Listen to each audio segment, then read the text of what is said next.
नमस्कार दोस्तों, मैं डॉक्टर सुवंत वर्मा स्वागत करता हूं अपने यूट्यूब चैनल स्कॉलर्स नॉलेज पे।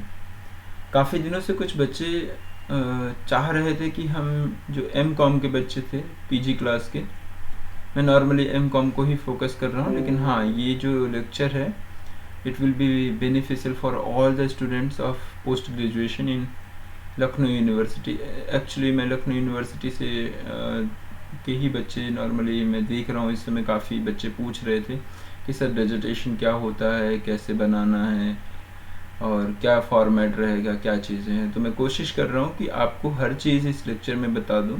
अगर कोई प्रॉब्लम या फिर कोई इन्फॉर्मेशन छूट जाती है और आपको एक्स्ट्रा चाहिए knowledge, you can ask through comment box. ठीक है, आप कमेंट बॉक्स में लिख सकते हैं और मैं डेफिनेटली उसका आंसर करूँगा। ठीक है, तो चूँकि एम कॉम 4th सेमेस्टर जो चल रहा है इस समय, मैं लखनऊ यूनिवर्सिटी की ही अभी बात कर लेता हूँ। वैसे ऐसा कोई इम्पोर्टेंट नहीं कि मैं लखनऊ यूनिवर्सिटी की बात करूँ तो बाकी जगह नहीं। हर यूनिवर्सिटी में डिसर्टेशन का मतलब सेम है ना। कुछ फॉर्मेट चेंजेस हो सकते हैं, कहीं कुछ चैप्टर्स ज़्यादा तो कहीं कुछ चैप्टर्स कम, कहीं एक्स्ट्रा कोई चीज़ ऐड करवा दी तो कहीं नहीं। ठीक है, तो उससे कोई इशू नहीं है। नॉर्मली ये लेक्चर सबके लिए बेनिफिशियल है, जो भी डिसर्टेशन बनाने जा रहे हैं बच्चे, चाहे वो पीजी के हों चाहे एम फिल तो बेसिकली ये बंद हो गया है ना। तो मैं सिर्फ एम कॉम फोकस करके कह रहा हूँ। एमबीए वाले बच्चे भी डिसर्टेशन बनाते हैं। ठीक है, चूँकि एम कॉम में बच्चे ज़्यादा एम कॉम वाले पूछ रहे थे तो सिर्फ मैं उन्हीं को फोकस कर रहा हूँ। डिसर्टेशन का मतलब पहले समझ लो क्या होता है। एक्चुअली ये एक ब्रीफ रिसर्च वर्क होता है या फिर छोटा स्मॉल रिसर्च वर्क होता है। जैसे पीएचडी में हम लोग थीसिस पूरी लिखते हैं, यहाँ पर क्या है, यहाँ पर पूरी थीसिस नहीं लिखनी है हमें। यहाँ पर ब्रीफ में छोटे में थीसिस लगभग 150 पेज से एबव होती है, नॉर्मली 150 से 300 पेज तक रहती है। हालांकि पेजेस का कोई रोल नहीं होता यहाँ पर, फिर भी यहाँ पर जो तुम्हें चूँकि गाइडलाइंस आ चुकी हैं डिपार्टमेंट से, कॉमर्स के डिपार्टमेंट से, तो उनको भी मैं आगे बताऊँगा कि क्या गाइडलाइंस हैं, कैसे बनानी है। तो डिसर्टेशन का मतलब क्या है कि इसमें क्या करना होता है, आपको एक टॉपिक सेलेक्ट करना होता है। जैसे मैं एक एग्जांपल लेता हूँ। एक टॉपिक है कि trend of turn over of FMCG products in Lucknow. अगर हम बात करें कि लखनऊ में FMCG प्रोडक्ट की टर्नओवर मतलब सेल्स की क्या ट्रेंड रहा है ना, एक टॉपिक ले लिया है। तो इससे रिलेटेड अब आपको कैसे करना है, ये जो टॉपिक है, इस जैसे असाइनमेंट वगैरह बनाते थे हम लोग उस टाइप से नहीं है, लेकिन उससे मिलता जुलता उसी से आप कह सकते हो। तो सबसे पहले आपको बताना होगा कि यहाँ पर FMCG प्रोडक्ट्स क्या हैं, है ना। आपको बताना होगा कि टर्नओवर का मतलब कितना टर्नओवर की बात कर रहे हो आप, है ना। लखनऊ का रीज़न क्या है, मतलब लखनऊ में सारा profile of the study area जिसे हम कहते हैं। ठीक है, तो सबसे पहला जो ये सब चीज़ें जो बताओगे आप अपने टॉपिक के बारे में लगभग 20 पेज या 15 पेज अपने टॉपिक के बारे में सारी इन्फॉर्मेशन दोगे कि हम क्या करना चाह रहे हैं इस टॉपिक में, मतलब क्या होता है इसमें, FMCG में क्या क्या चीज़ें आती हैं। ठीक है, तो इसको हम लोग नॉर्मली इंट्रोडक्शन का हिस्सा बोलते हैं। इसका जो पहला चैप्टर इसी को बोल देते हैं कि इंट्रोडक्शन।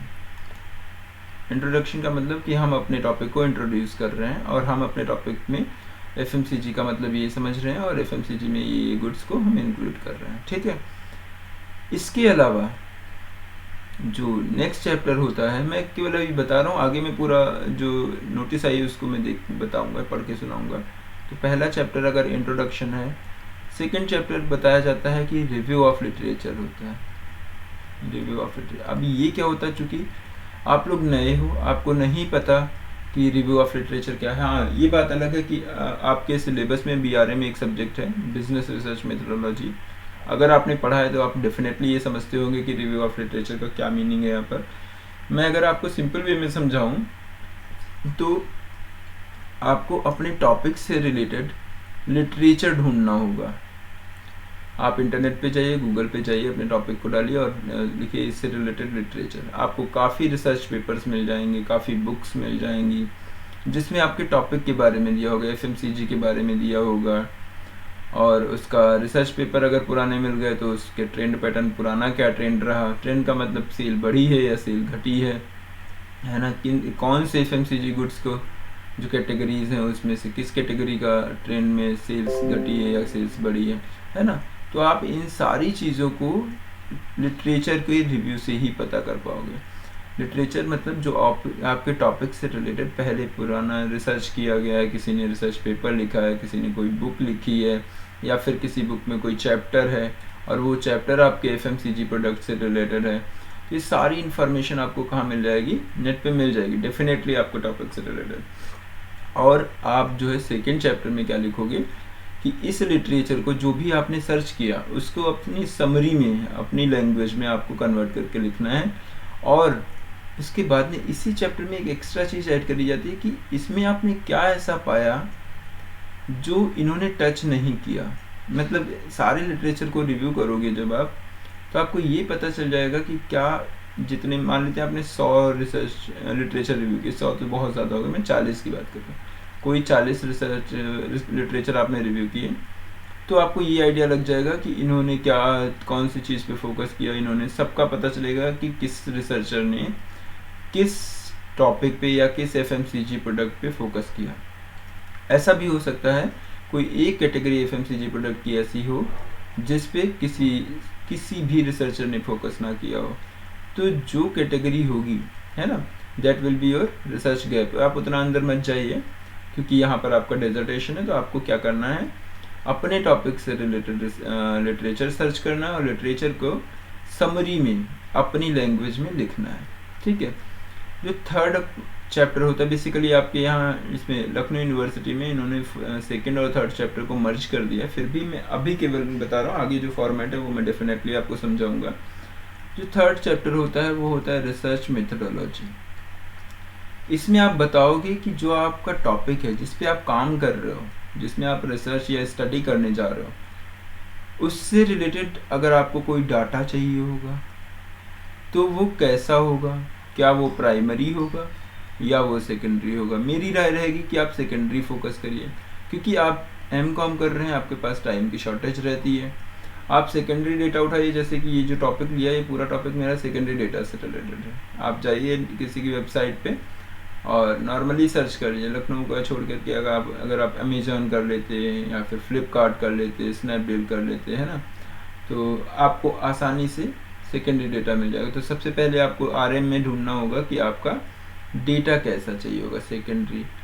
और नॉर्मली यहाँ पर लखनऊ बोल दिए तो आपका साइज तो फिक्स ही है कि भाई ज़्यादा पॉपुलेशन साइज या ज़्यादा सैंपल आपको नहीं ढूंढने हैं। ठीक है। नॉर्मली आरएम में आप सबसे पहले ढूंढोगे कि डेटा कैसा होगा, आप कितने लोगों का डेटा कलेक्ट करना चाहते हो, सैंपल साइज। फिर आप जो डेटा पाए हैं उस डेटा की एनालिसिस भी तो करेंगे। उस डेटा को एनालिसिस करने के लिए मैं कहीं पर अच्छे से बता देता ताकि आप लोग इजी वे में समझ जाएं। आरएम यहाँ पर मैं समझाता हूँ। डेटा कौन सा है, सेकेंडरी या प्राइमरी। ठीक। फिर आपने पाया कि सैंपल कितना रहेगा, मतलब कितना डेटा कलेक्ट करना चाहोगे। फिर इस जो डेटा आपने कलेक्ट किया उसकी एनालिसिस करने के लिए कौन सा टूल इस्तेमाल करोगे। टूल का मतलब जैसे अगर आपसे कहा जाए कि आपको कुछ डेटा दिया हो, मैं ट्रेंड की बात कर रहा था, तो ट्रेंड कैसे दिखाया जाता है, आप लोगों ने बीकॉम थर्ड ईयर में पढ़ा होगा, time series, free hand curve method है, मूविंग एवरेज मेथड है, ढेर सारे मेथड्स हैं। ठीक है। तो आप किस मेथड से अपने जो कलेक्ट किए गए डेटा है उसको कैसे प्रेजेंट करोगे अपने स्टडी में। ठीक है। तो अगर जैसे टाइम सीरीज है, कोई ज़रूरी नहीं, आप अगर ट्रेंड की बात कर रहे हो तो टाइम सीरीज हो गया। अगर आप कहीं दो कोई वेरिएबल के रिलेशन की बात कर रहे होते तो हो सकता है वो को रिलेशन हो जाता। सब पढ़ चुके हैं आप लोग स्टैटिस्टिक्स में। अगर वो नॉन पैरामीट्रिक डेटा है तो काई स्क्वायर टेस्ट हो सकता था, है ना। तो अब इसका थोड़ा टिपिकल होगा जो बच्चे अभी तक बीआरएम का सब्जेक्ट नहीं पढ़े होंगे। अगर आपने नहीं पढ़ा है तो डेफिनेटली आप कमेंट बॉक्स में लिखिए कि सर इस टॉपिक पे कवर कर, आप इस टॉपिक को स्पेसिफिक पढ़ा दीजिए, मैं डेफिनेटली उस पर आपको एक लेक्चर शूट करके डाल दूंगा। ठीक है। और अगर आप कहेंगे तो मैं एनालिसिस करने का भी एक तरीका आपके लिए यूट्यूब पे डेफिनेटली अपने चैनल पे अपलोड करूँगा। तो ये सारे हैं, ठीक है। एक और मैं चीज़ बता दूं यहाँ पर जो रह गई, आप आरएम में ये भी बताओगे कि आपकी थीसिस जो आपका डिजर्टेशन है या फिर जो आपका टॉपिक है इसमें आप क्या पाना चाहते हो। आप समरी में बताओगे यहीं पर समराइज वे में या 3-4 लाइंस में सेंटेंस वाइज कि आपके टॉपिक का ऑब्जेक्टिव क्या है। जैसे यहाँ पर जो टॉपिक था trend of the turnover of FMCG product, तो आप लिखोगे, जैसे हम एक एग्जांपल बता रहे हैं, मान लेते पहला टॉपिक हमें पहला ऑब्जेक्टिव जो है वो होगा to study about the FMCG products, एक ये हो गया, ठीक। दूसरा ऑब्जेक्टिव हो सकता है to analyse the trend of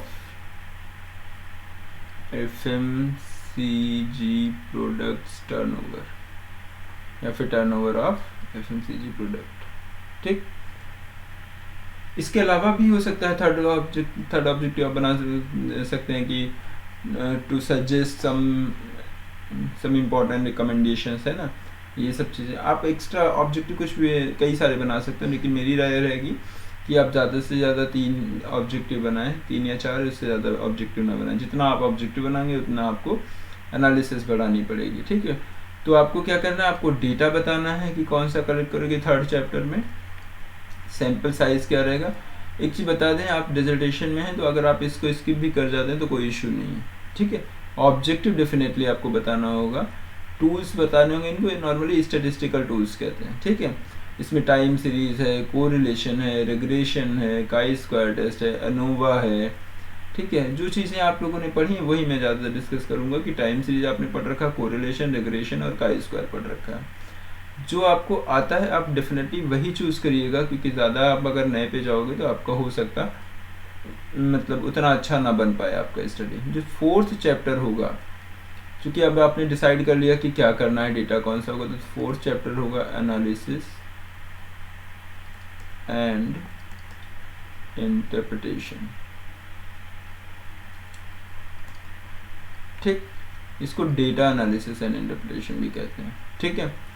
और जब आपने एनालिसिस इंटरप्रिटेशन कर लिया तो आपको चाहिए, आपको क्या मिल जाएगा, फाइंडिंग्स मिल जाएंगे, लेकिन यहाँ पर आप कंक्लूजन लिखोगे। कंक्लूजन एंड फाइंडिंग्स भी लिख सकते हो तो गलत नहीं है, ठीक है। तो नॉर्मली आपको 5 चैप्टर बनाने ही बनाने होते हैं, लेकिन आपके जो कॉमर्स डिपार्टमेंट LU का फॉर्मेट है जो आपके नोटिस आई हुई है, मैं उसको भी पढ़ के सुनाऊंगा। उसमें इन्होंने 4 चैप्टर में ही इसको कंसाइज कर दिया, लेकिन हाँ उन्होंने आपको एक स्कोप दिया हुआ है कि हाँ आपको अगर सही लगता है, आप रिसर्चर स्टूडेंट हैं, आपको अगर सही लगे तो आप एक्स्ट्रा चैप्टर्स ऐड कर सकते हैं, लेकिन वो 4 चैप्टर जो उन्होंने बताए हैं वो डेफिनेटली आपको बनाने ही बनाने पड़ेंगे, ठीक है। तो आइए शुरू करते हैं कि कैसे क्या होता है। हमने एक फॉर्मेट बताया है, ठीक। अभी इसको प्रॉपर वे में फिर से मैं बता दूंगा। चलिए शुरू करते हैं। ये कुछ टॉपिक्स हैं जो मैंने सजेस्ट किए हैं। एक्चुअली एक जगह का मेरे को मिला तो मैंने सोचा इन्हीं को आपके लिए सजेस्ट कर दें। कई सारे टॉपिक्स, आप इनमें से कोई भी चूज़ करते हैं, कोई ज़रूरी नहीं कि आपको यही चूज़ करने हैं, आप अपनी मर्ज़ी से भी चूज़ कर लीजिएगा, ठीक है। तो आपके लिए मैं स्लोली इसको मूव करता हूँ। आप स्क्रीनशॉट ले लीजिए, है ना। आप इनको अपने हिसाब से बना लीजिए, कोई दिक्कत नहीं। अगर आपको लगता है कि ये टॉपिक्स आपके लिए सूटेबल नहीं है, आप नहीं मैनेज कर पाते, तो आप अपना टॉपिक्स बना लीजिए। बहुत, और एक बात मैं बता दूं, जो मेरे स्टूडेंट्स हैं जहाँ मैं पढ़ाता हूँ, आप लोगों से एक हम्बल रिक्वेस्ट है कि आप लोग अपना टॉपिक खुद चूज़ करें, और चूज़ करने के बाद वो टॉपिक हम लोगों से डिस्कस करें, ताकि हम लोग उसमें कुछ करेक्शन करके आपके लिए अच्छा टॉपिक सेलेक्ट कर पाएँ, और आप आसानी से उसका रिसर्च या फिर उसकी स्टडी कंप्लीट कर सकें और आप बाइंडिंग करके जल्दी से जल्दी जमा कर दें, ठीक है। बाकी तो हम लोग देखते ही रहते हैं। एक और मेरी रिक्वेस्ट रहेगी कि कहीं से भी कॉपी पेस्ट करने की कोशिश ना करें, जो आप कहीं से पढ़ें उसको लिख लें। और उसका एक और मैं बात बता दूं, जैसे अगर आपने एक बुक उठाई, ठीक है, और आपने बुक में कुछ पढ़ा, तो उसी के आगे अगर वो लाइन आपको नोट करनी है अपने डिसर्टेशन में, तो उसके नीचे ब्रैकेट में रेफरेंस डाल दें कि आपने वो लाइन कहाँ से उठाई। जब आप कि पूरे डिजिटेशन कंप्लीट हो जाए तो यहाँ से इसको कट करें और कट करके लास्ट में एक चैप्टर बनेगा। चैप्टर के नॉर्मली ऐड किया जाता है रेफरेंस नाम से, तो वहाँ पर है। अब मैं फिर से उन्हीं चैप्टर्स को रिपीट कर रहा हूँ क्योंकि मैंने सोचा था कि स्पेसिफिक कर दूंगा। तो मैंने कहा कि जो आपका डिजर्टेशन है ना, वो इन चैप्टर्स में डिवाइडेड है। पहला चैप्टर इंट्रोडक्शन होगा कि आप अपने चैप्टर के बारे में पूरा बताओगे। In this chapter selection and relevance problem, historical background of the problem. Problem का मतलब है टॉपिक, ठीक है, समझ लीजिएगा। आपके टॉपिक का के बारे में आप बताओगे। उसका रिलेवेंस मतलब आपकी सिग्निफिकेंट या इम्पोर्टेंस क्या है, उसके लिए स्कोप क्या है उसका, ठीक है। और आप अपने टॉपिक के बारे में डिटेल्ड इंफॉर्मेशन दोगे किसमें, इंट्रोडक्शन चैप्टर में। सेकेंड जो चैप्टर है वो है review of literature and research methodology, जो आपके M.Com pure commerce Lucknow university department of commerce में जो आपके लिए सजेस्टिव चैप्टर दिए गए हैं वो आपके ये हैं। जो सेकंड चैप्टर है वो review of literature and research methodology. क्या करोगे, आपके टॉपिक से रिलेटेड लिटरेचर ढूंढोगे, उसको रिव्यू करोगे और अपनी समरी अपनी लैंग्वेज में उसको लिखोगे। फिर आप बताओगे कि आप कौन से टूल्स उस डेटा जो कलेक्ट करोगे उसको एनालिसिस करने के लिए लगाओगे। इस चैप्टर में मैंने कहा था ऑब्जेक्टिव जरूर आप डिफाइन कर देना। हाइपोथेसिस क्या होती है, इसके लिए मैं सोच रहा हूँ अलग से टॉपिक बताऊंगा, फिर भी मैं बताए दे रहा हूँ। आप मान लेते हैं कि आपको स्टडी करना है relation between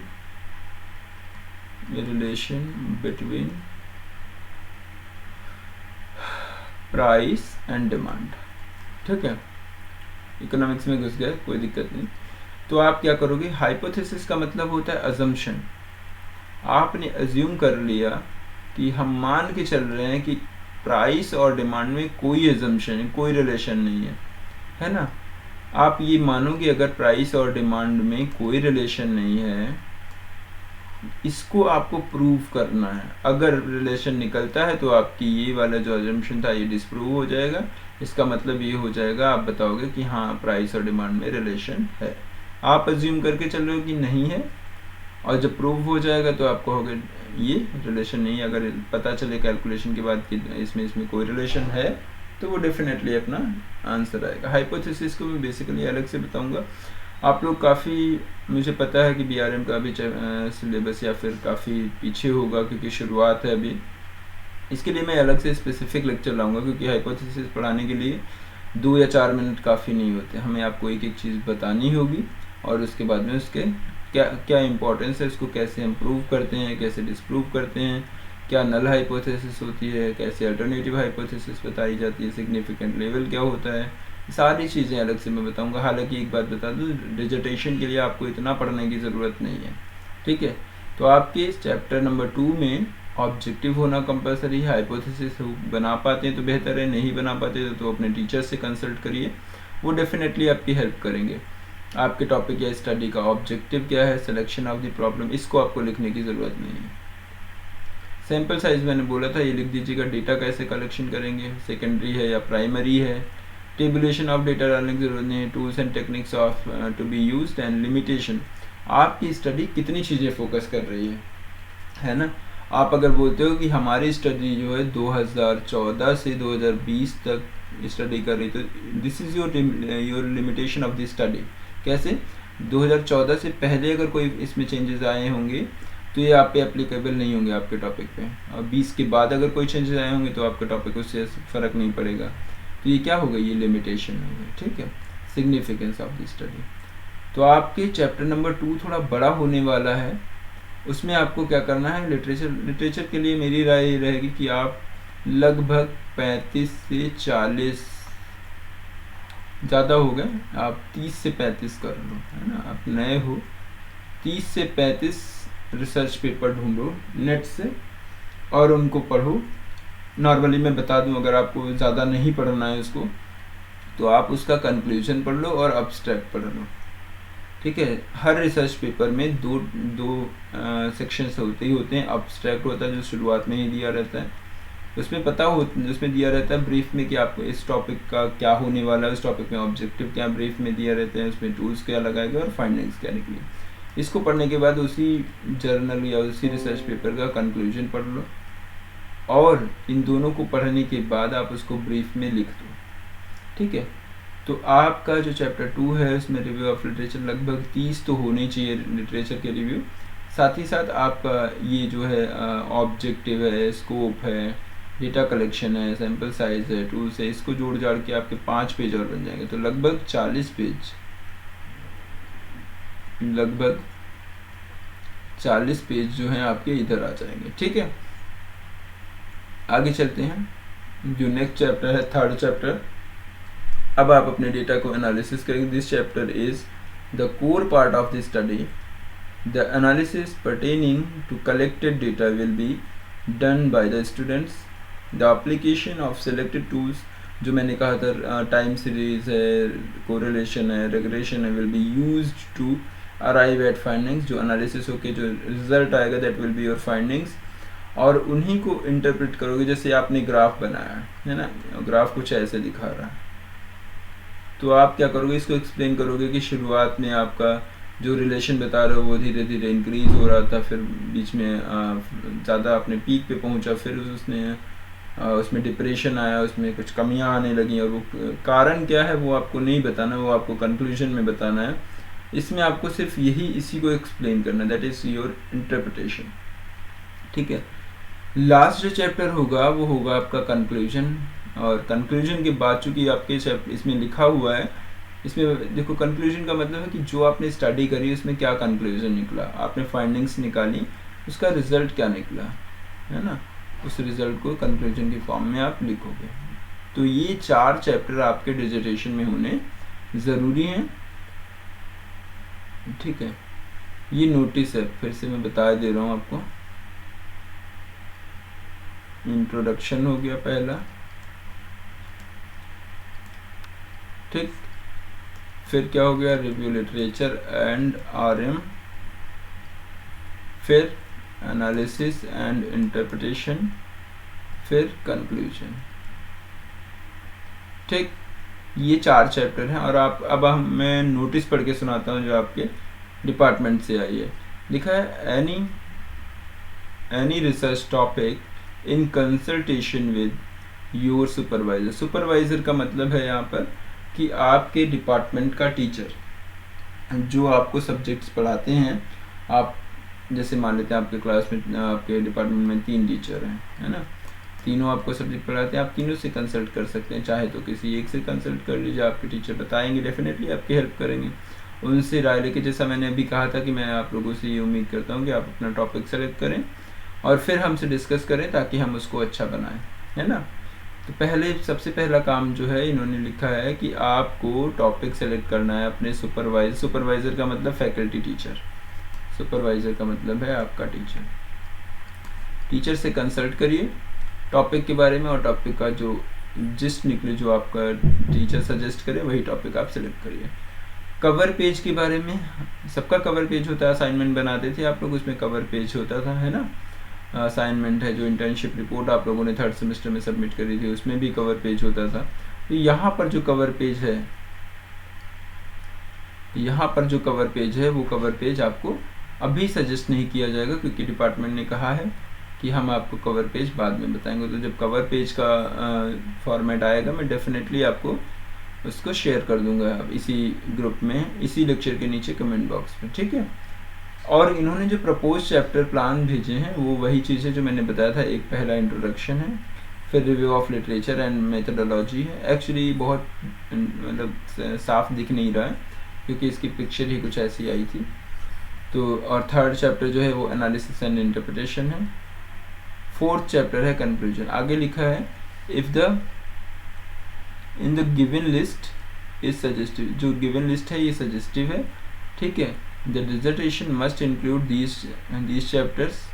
However, if the researcher student feels to include any other chapter along with above mentioned chapters, they are free to do so. ठीक है, अगर वो चाहें एक्स्ट्रा ऐड करना, जैसे एक चैप्टर आप एक्स्ट्रा ऐड करिएगा, मेरी तो राय रहेगी, उसका नाम है सजेशंस, उसका नाम है सजेशंस, क्योंकि आपने जो स्टडी करी, कंक्लूजन निकाला, तो कुछ तो आपके दिमाग में चल रहा होगा कि ऐसा अगर कर लेते तो इनके और इनकम बढ़ जाती या फिर इनको थोड़ा फ़ायदा होता है ना। तो आप 5th चैप्टर हमारी तरफ से ऐड करिए, सजेशंस। और लास्ट में आपको इन्होंने बोला है कि आपको जो डिजर्टेशन बनाओगे उसमें एक कवर पेज होगा, जो कि अभी सजेस्ट नहीं किया गया है। उसके बाद में आप एक डिक्लेरेशन बनाओगे, उस डिक्लेरेशन में लिखोगे कि जो किया काम है वो हमने खुद किया है और इसमें कोई भी हमने कहीं से कॉपी पेस्ट नहीं किया है, ये काम मेरा खुद का है। ठीक है, इसका पूरा फॉर्मेट है, हम इसका फॉर्मेट आपको शेयर कर देंगे। ठीक है, तो डिक्लेरेशन, और उसके बाद में आप बनाओगे, एक बीच में छूट गया कवर पेज से पहले, एक्नॉलेजमेंट आप जरूर बनाइएगा। ठीक है, एक्नॉलेजमेंट इसमें नहीं इन्होंने बताया, लेकिन एक्नॉलेजमेंट जरूरी होता है। जैसे असाइनमेंट में बनाते थे आप, वैसे ही एक्नॉलेजमेंट ऐड कर दिएगा, कोई इशू नहीं है। सबसे पहले कवर पेज, फिर एक्नॉलेजमेंट, फिर डिक्लेरेशन, फिर जो है टेबल ऑफ कंटेंट, जो आपकी इंडेक्स टेबल होती है वही टेबल ऑफ कंटेंट का मतलब है कि आप बताओगे कि आपके कितने चैप्टर हैं, उन चैप्टर्स के पेज नंबर क्या हैं, वो सब चीज़ें। और उसके बाद में ये 4 चैप्टर, 5वां सजेशंस चैप्टर, और 6वें नंबर पे आप आएगा रेफरेंस, आपने वो सब चीज़ें कहाँ कहाँ से पढ़ी। कभी कभार बिब्लियोग्राफी भी लिख सकते हो आप, कोई गलत नहीं है। ठीक है, डिफरेंस है हालांकि दोनों में, लेकिन आपके लिए इतना जानना ज़रूरी नहीं। आपकी क्लास में जब BRM पढ़ाया जाएगा तो आप अपने टीचर से ज़रूर पूछेगा कि सर रेफरेंस और बिब्लियोग्राफी में डिफरेंस क्या है, ताकि आपको और चीज़ें टीचर क्लियर कर पाएँ। ठीक है, इन्होंने जो है अपना राइटिंग आप टाइप करवाओगे है ना, तो टाइप करवाने के लिए इन्होंने जो इस फॉन्ट की स्टाइल बताई है वो बताई है टाइम्स न्यू रोमन, लिखा है टाइम्स न्यू, और फॉन्ट साइज 12 होगा। जितनी भी हेडिंग होंगी सब बोल्ड होंगी, बाकी टेक्स्ट नॉर्मल होगा। लाइन के बीच में, 2 लाइन के बीच में जो स्पेसिंग है वो 1.5 रहेगी, ये भी सब गिवन होता है। और आपका डिजिटेशन मैक्सिमम 100 पेज का होना चाहिए। अगर 10-12 पेज ऊपर हो जाए या कम हो जाए कोई इशू नहीं है। ठीक है, लेकिन आप कोशिश करिएगा कि 100 पेज तक ही रहे। तो धन्यवाद बच्चों, आपसे आशा है कि आप इसको देखिए और समझिए। अगर आपको कोई डाउट और है तो आप कमेंट बॉक्स में डालिए, है ना, हमसे पूछिए, मैं डेफिनेटली उसका आंसर दूंगा आपको, और आपको समझ में भी चीज़ें आएंगी। ठीक है, मैंने कोशिश करी है कि मैं सारी चीज़ें आपको बता पाऊँ। कवर पेज क्या है मैं उसके लिए आपको शेयर कर दूंगा, इसी में कमेंट बॉक्स में ही डाल दूंगा मैं कवर पेज, जब भी हम लोगों के पास सजेशंस ऐसी आएंगी या मुझे इसकी कोई इन्फॉर्मेशन मिलेगी। ठीक है, और अगर आपको कोई और डाउट है डिजिटेशन से संबंधित टॉपिक्स के लिए, मैंने आपको सजेस्ट किया है, आप जो है इनका स्क्रीनशॉट ले लीजिए, है ना। लेकिन हाँ, कोई ज़रूरी नहीं कि आप यही टॉपिक्स लीजिए। आप, मेरी राय रहेगी कि अगर आपको कोई और आसान टॉपिक दिख रहा है तो आप डेफिनेटली आसान टॉपिक सेलेक्ट करिएगा। ठीक है, मेरी अपनी पर्सनल राय, पर्सनल सजेशंस हैं, है ना, कोई ज़रूरी आप पे बाउंडिंग नहीं है। आप डेफिनेटली अपनी मर्जी से कोई भी टॉपिक सेलेक्ट कर सकते हैं। और कोई एक्स्ट्रा इन्फॉर्मेशन चाहिए, आपने कोई टॉपिक सेलेक्ट किया है, टॉपिक को कैसे स्टडी करना है, कैसे उसमें बात करनी है, तो उसके लिए आप हमारे चैनल पे ही बने रहिए। हम डेफिनेटली, आप कमेंट बॉक्स में डालिएगा और हम नया वीडियो डेफिनेटली आपको इसके लिए शेयर करेंगे। धन्यवाद बच्चों। हाँ, एक मेरी हम्बल रिक्वेस्ट है कि मेरे वीडियो को शेयर करें, ताकि बच्चे जो MCOM या PG लेवल के हैं, ये जो वीडियो मेरा डिजिटेशन से रिलेटेड था, इन्फॉर्मेशन भले वो MCOM के लिए नॉर्मली फोकस्ड हो, लेकिन ये वीडियो जितने भी पोस्ट ग्रेजुएशन के बच्चे हैं, MBA है, MCOM है ना, उन सारे बच्चों के लिए हेल्पफुल होगा जहाँ भी डिजिटेशन बनाया जाता है। तो आप सभी बच्चों को शेयर करिए, अपने फ्रेंड्स को शेयर करिए, और उनसे ये ज़रूर कहिए कि हमारे चैनल को सब्सक्राइब ज़रूर करें, ताकि मुझे भी मोटिवेशन मिले और मैं नए वीडियोस आपके लिए लाता रहूँ। Thank you.